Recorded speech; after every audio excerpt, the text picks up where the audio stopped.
Okay, guys, we're back to the action here at the Pickleball Global Challenge Cup on day 3. We've got a great matchup ahead of us right here. This is going to be a men's doubles event match here. I've got a special guest and a close friend of mine, Eddy Lika. Hey guys. What's up, buddy? I'm very excited to be here with Scott Galdan, the unique Scott Galdan. The golden boy. Golden boy, exactly. Yeah, and I'm very excited to do the commentating for the first time. Absolutely. Waddell. Yeah, and we got some great competitors on the court right now. We got Noah Waddell in the black Paddletek shirt, the lefty. He's sporting a Miami Hurricanes colored paddle, which is very unique. I've never seen that before. Yeah. And then you've got the other partner for Team East is going to be Frank Anthony Davis from Philadelphia, Pennsylvania, who you're very familiar with. One of my best friends in the tour. He Such is a great guy. Great guy, and you Such a played a great lot of guy. singles practices with singles. him. Actually, he beat me like 2 weeks ago in New Jersey Open. I have to tell that he played unbelievable on that day. I mean, I couldn't do anything. I didn't play my best pickleball, but still, I told him, man, you played your best pickleball since I've met you. That's awesome. Yeah, he is an he was amazing great. competitor. As are you, Eddy. I mean, you've got immense skill in singles at the game of pickleball. And all right, sorry. Here, back to the action. Here, we've got Jordan Briones in the green primetime pickleball shirt for Team West, and we've got Joey Farias in the black Gearbox shirt and paddle.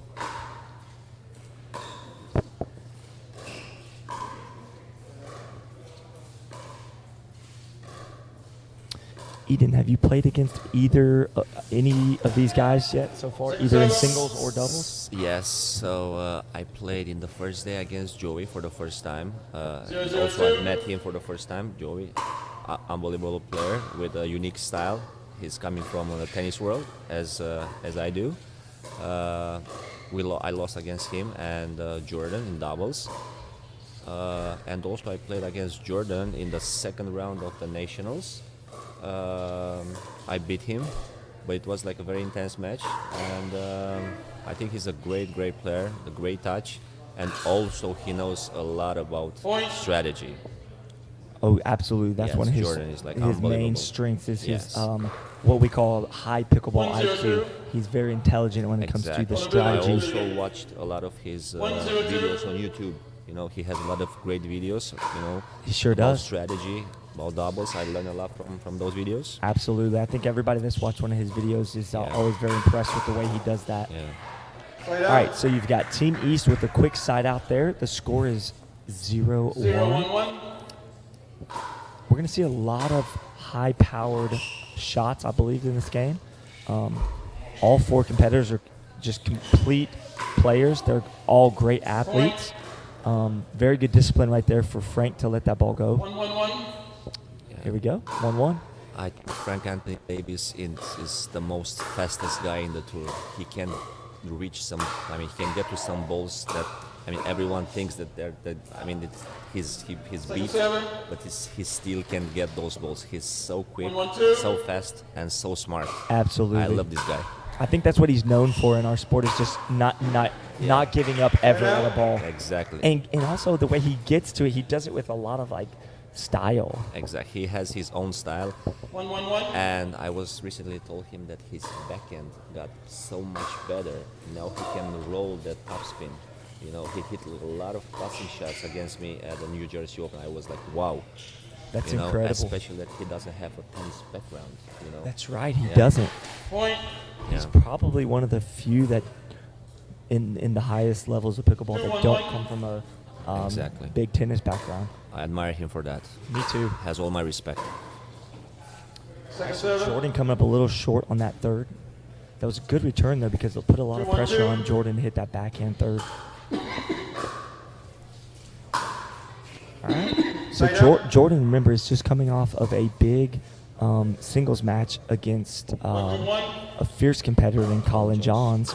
And he did come up a little short, but he was battling. So I'm not saying there's any fatigue, but maybe he's still a little bit trying to adjust from the style of singles coming right back into doubles. It is a little bit of an adjustment, isn't it? Exactly. But yesterday he had a very tough match against Frank Anthony Davis. I mean, he ran a lot on that game, you know, because it's not easy to compete against Frank. It's not easy to hit winners against this guy. He's everywhere, everywhere. Literally can You gotta cover put the ball right if you hit the winner. Otherwise, it's coming back. exactly.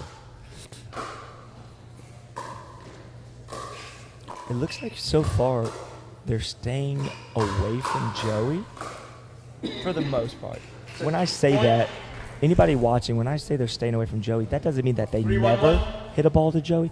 It just means that they're going to try to direct the ball away from Joey as much as they can. Obviously, sometimes the shots are dictated that they need to go towards Joey, but it's not a great idea. Because Joey has, you know, everything. He has power, he has soft touch, you know, he's intelligent, and he has a, you know, huge background, a huge tennis background, and he can hit all kind of shots. Yeah, he puts a lot of pressure on the opponents. I had a chance to play Joey in some pickup games this past week, and one thing that I noticed about him is that he's very deceptive with his shots. He doesn't telegraph or show you what he's going to do. Yeah. Oh, what a shot. That ball just rolled right off. Nice. Noah did, in fact, get out of the kitchen before he contacted the ball there, but he didn't get to roll over. Yeah. 5-1-2. And what I noticed about Joey, his serve is huge. It's so deep. I mean, one of the best serves I've ever seen in the pickleball tour. And talk about how important a serve is in singles for setting up the rest of your shots. 6-1-2. To me, I mean, the serve is the most important shot, especially in singles. You know, because if you serve deep, your opponent has like a long way to come up at the net before you hit a passing shot. That's why I'm saying the serve is the most important thing. If you have a huge serve, half of the point, it's already yours. Absolutely. All right, so 1-6-1 at the side out. Let's see if they can get anything going. Sometimes a missed return like that can spark a little energy. Let's see if that happens right here with Frank and Noah. 2-6-1. Absolutely, to use one of your terms. I love it. Yeah. Point. All right, so 3-6. All of a sudden, the gap's gotten a little smaller here, Eden. Yeah.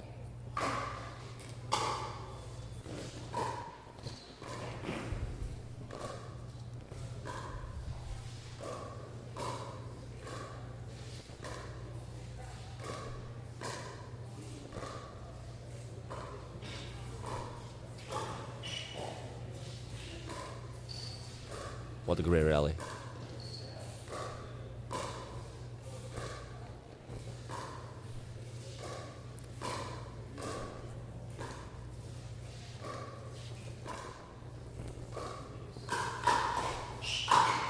Oh yeah, nice point, nice point. You see the energy right there from yes, Noah? I'm very impressed about Noah.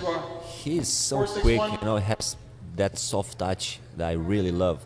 He also comes from the tennis world, right? I believe so. I believe his yeah. dad was a big-time tennis player as Yeah. well, so I think he does come from that background. Yes.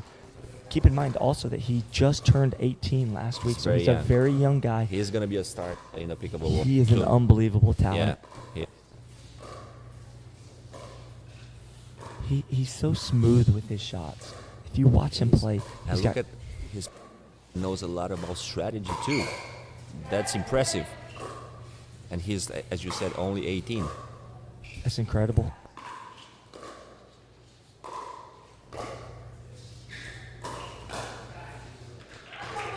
Second server. 4-6-2. All right, 4-6-2. This would be a big win for Team East right now. You guys could sure use. Actually, what's the general score? I'll pull that up right now as we keep talking. I'll go to the website pickleball.global and check that out. I know it's close, right? It's close, you know, and these points count for 3. This is championship day, so each match that you win is 3 points to 0 for the other team. So it can stack up quick if the Team East starts getting some momentum. It is absolutely crucial, though, that you guys handle your business early to get it closer. Oh, we just had it on the screen there.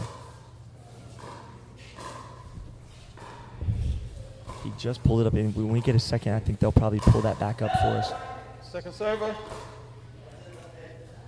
That was a great question there, Eden, because people want to know what our team is doing, either Team West or Team East. There we go, right there. So you got 41-19 for the total. So you guys got to make up some ground here. 41-19. Oh my God, we are. It's a little lopsided at the Right. moment. Yes. But again, day 3, the points count for 3 each match. Singles and doubles. Both. And Any mixed. match that you win. So 3. Okay. So it's triple points. Yes. Day 1 was 1 point. Day 2 was 2 points. Now day 3, you get 3 points. Second server. All right, second server. Nice point. Joey and Jordan seeming very confident that the ball is hit wide there. 4-7-2. I think they played together before because I see a good communication between these two. Absolutely. Yeah. And if they haven't, that's even more impressive, right? Exactly. I would be willing to bet that they have probably played together before. Point. What a great reaction by Noah. He's so quick. Yeah, his reflexes are phenomenal.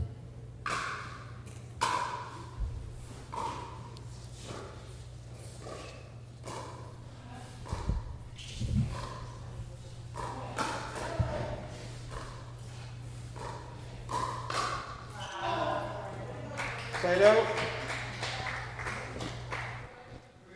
Switch sides. 7-5-1. All right, so at this 10-minute mark here in this doubles matchup, we're going to switch sides. The players are going to continue the rest of the match from the opposite end of where they started the match. We've got a close, tightly contested match here at 5-7. Actually, correct that. It's going to be 7-5 with Team West serving coming out of this side change.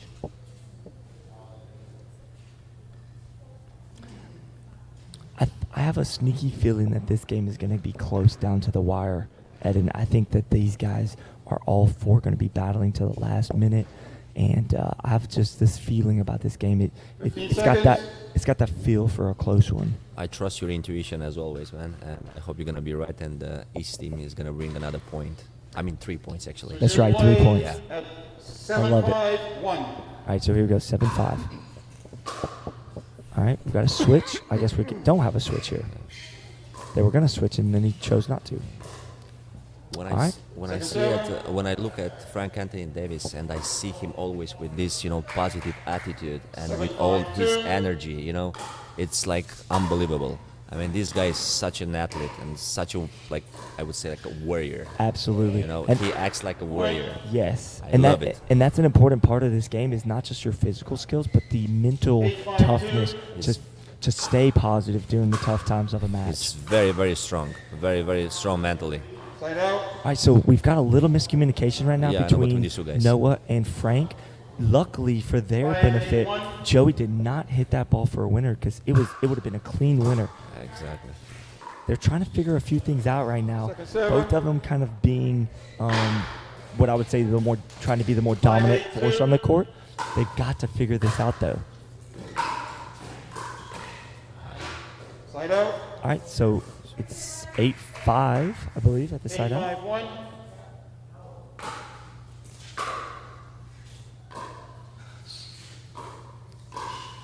That's Second serve. miscommunication between these two guys. You can see that they never play together. 8-5-2.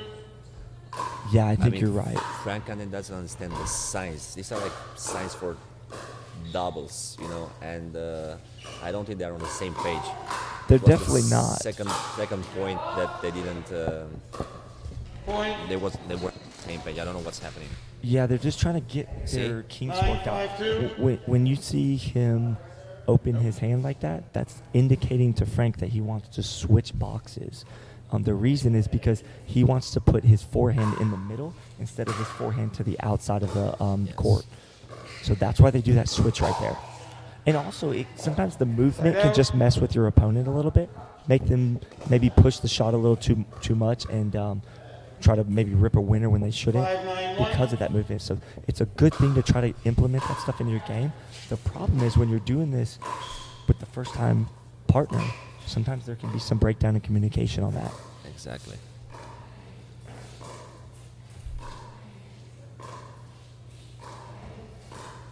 Nice. All right, another unforced error there by Jordan. It looks like right now Noah is winning the cross-court dinking battle with Jordan Briones. No, he's so solid on the dinking game. I don't think that he missed more than 3 shots over there. You see the reset there by Frank. He was getting attacked. He backed up to about mid-court, and then he would just reset that ball as Jordan was attacking him. That's just beautiful execution right there. Look at that. Look at that block. Look at that block again. Wow. That's incredible defense by Frank Anthony Davis. Even though they weren't able to get that point right there, I think that just shows the grit and intensity that Frank Anthony brings to the match. Absolutely. He has such a great hands. You know, he's so quick and he can anticipate where the ball goes and where the ball comes. It's unbelievable. So we've got a timeout. Sorry, I didn't mean to interrupt you there. That's okay.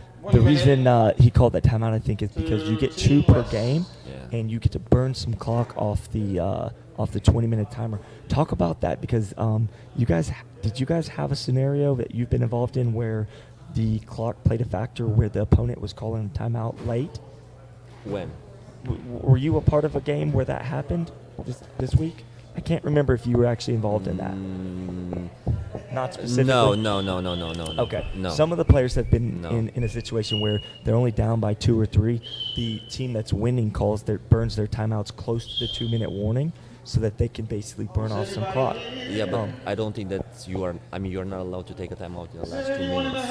That's correct. So what they'll do is they'll take the timeout at 4 minutes and again at 3 minutes, so that they can actually burn that time off to just basically stall out their opponents. I think it's great strategy. Yeah. It doesn't make for the best viewing pleasure for the people watching, but it is a strategy. Yeah, but you know, everybody wants to Absolutely bring points for their teams. And we are playing for money, too. We're playing for cash prize, so there's a lot of strategy that goes into this. Yeah. I think Frank may have gone for a little too much on that instead of just putting that ball away clean. You don't see Frank, missing these kinds of easy shots very often. I agree. Yeah. All right, so it's 10-6. Team East down by 4 with about 4 minutes to go. Yeah. And we're going to see if they can do something here to change some momentum. Team West in control, but this game is far from over. Yeah. So we're seeing some cross-court dinking from Jordan and Frank, both using their backhands here, being very patient. Neither one of them in a big hurry here. Let's see who's going to attack first. Yeah. Oh, nice. Jordan just barely missed that roll over there. Yeah, and you were talking about seeing who is going to attack first. What is it that indicates when you should attack that ball? I think that in doubles, I'm not like I don't have a lot of experience in doubles, but I noticed that, when your opponent can set up a ball for you and when the ball gets a little higher, then is the perfect timing for you to try to hit a winner. Speed it up and hit a winner. When the ball's a little high above the net, then boom, roll it. I like that. Yeah. Boom, roll it. I love that. I'm going to use that one. All right, now we've got cross-court dinking with Noah and Jordan. Yeah. It's important to note that Noah is left-handed, so that's actually his backhand that he's dinking with, as opposed to Jordan's forehand there. But Noah's very comfortable dinking with his backhand over and over there. All right, we've got a 6-point advantage here for Team West coming down the stretch under 3 minutes. Did you notice that since the match started, Joey didn't miss more than two easy shots? That's He's correct. So consistent, so considered, so focused on the game. And that's the reason they're not hitting him a whole lot. Yeah. Yeah. He just doesn't make a ton of mistakes. Yeah, doesn't. Very solid, very smart. And he'll make you pay when you do mess up against him, too. Exactly. And that's the other thing. He's got a lot of offense in his arsenal. That's a great offensive attack by Jordan, but that's also a great defensive play by Noah. All right, so they got a side out. They're only down 6 now. This is where we keep talking about the clock is your enemy at this point because you're at 2 minutes. But it can change quick, right? You can get some quick momentum. Yeah, exactly. You can get you can hit a couple of passing shots, couple of. All right, look at the tries. Yeah. Oh, that ball got Joey right in the face. That was an accident, clearly. Of course, it happens. He did not mean to hit Joey But there. Frank Anthony Davis got the right decision, playing aggressive right now. All right, there we go. Another one. That's We're what they within need 3. to do. Yeah. All right, so this is getting exciting right here. Very. If they can close this gap to 2 or 1, that will give them an opportunity for possibly a sudden death opportunity here. Come on. We've got second. Oh, we've got second server. There is still time. There is still time. Jordan actually thought that was a side out. He wasn't Yeah. trying to be disrespectful there. He thought that they got the second return. Side out. I So- think now it's over, unfortunately. Well, the time is going to become a big factor here. 12, If you 9, get 1. two quick timeouts, I'm sorry, two quick side outs, Yeah. then you might be able to make one last push here. We'll see how this goes. Now they gotta be aggressive. They gotta do something. The problem is the guys across from the net are so good at keeping that ball unattackable. But there it is right there. Oh, Noah not able to get that ball to go over. It happens. It happens. But I do want to give him credit for pushing that ball right there because Exactly. he has to. He did the right thing. He had to be aggressive. All right, real quick before we wind down here, because I'm not sure how much time I'll be able to get you up here. Yeah. Talk about our special connection we have with Monarch real quick. We're both sponsored with an amazing company. So I'm extremely happy that I picked, Monarch. That I'm part of this amazing team Side out. with you and Riley Burgess. I'm honored to be part of 9-13-1. such a great team. I feel very happy with you guys, and Point. I don't know, just thanks for everything you've done. I love it, Eden. And honestly, man, we couldn't have teamed up with a better man and a better player in this sport. I think you're going to do big things in our sport, And buddy. congratulations for everything you've done here at the Pickleball Global, Scott. Thank you so much, Eden. All right, guys, we're back here with a live interview with Team West. We got Joey Farias and Jordan Briones and actually Eden Lika right there. No big deal. Stay three. We're going to have some of those things happen. But, guys, you came off a tough loss to Colin Johns. What does it feel like to get a big win here for Team West coming out right after that one? Yeah, it felt really good. That was part of my strategy in the singles. I didn't want to waste all my energy, but it worked out, so I'm glad. Yeah. Absolutely. Joey, talk to us about the strategies you guys implemented there to get that W. A lot of it was kind of knowing that he can stay in this cross-court rally with both those guys and extend points. And if we can get the lead early on, then we can just run time off the clock with these extended rallies. And our hands were good enough that anytime they were to speed it up, we can try to slow it back down to even, rip off some more time.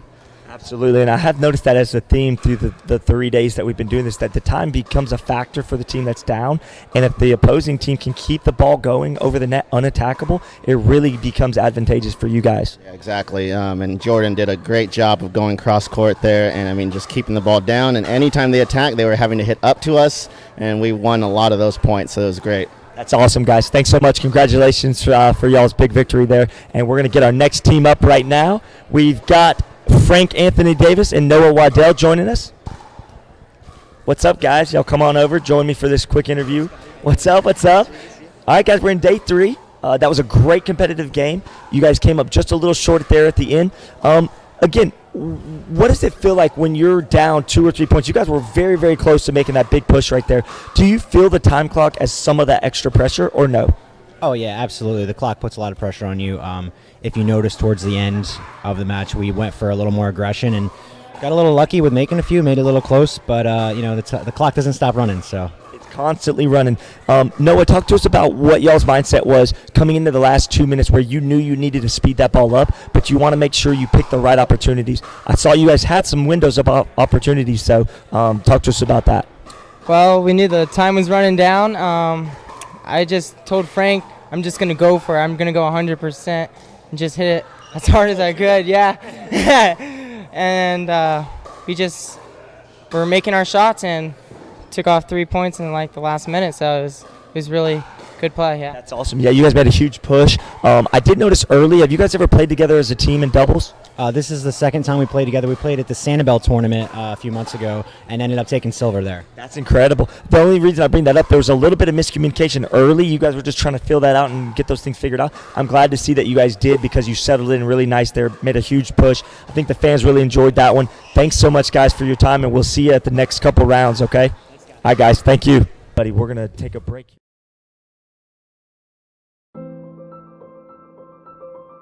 What do I need to be a champion?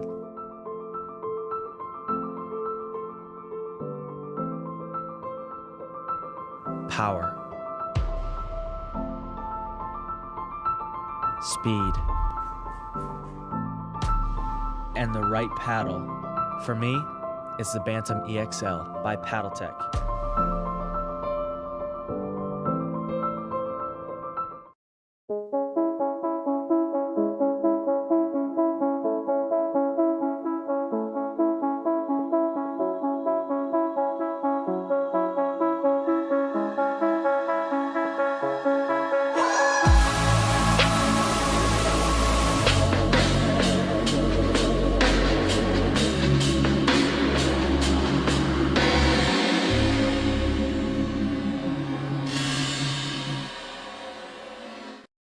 The Eddy and Webby show is the place to be.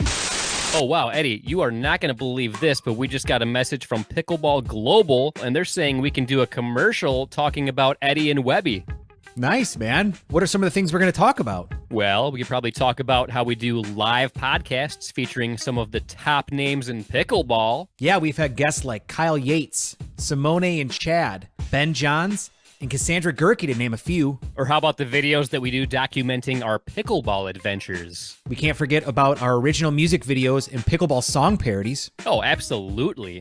So all you have to do is go to the Eddy and Webby YouTube channel and smash that subscribe button and click on the little bell icon, and you'll be notified anytime that we upload new content. Oh, yeah. Nice.